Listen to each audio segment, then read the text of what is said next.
ガスト9点シリーズ、コンビニ、ドラッグストア、大手スーパーで発売中。詳しくは DHC ワンガストで検索。いやでも違いしてても飛んでこない。三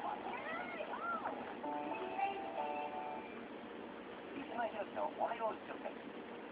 この番組は DHC の提供でお送りいたしました。お聞きの放送は DHC ラジオです。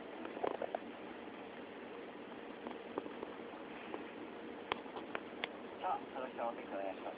はい、今日は北海道や沖縄は晴れますが、その他は曇りや雨。特に北陸や東北では明日にかけて雨の量が多くなりますので警戒をしてください。東京は曇りで、ところにより朝晩雨。最高気温は30度の予想です。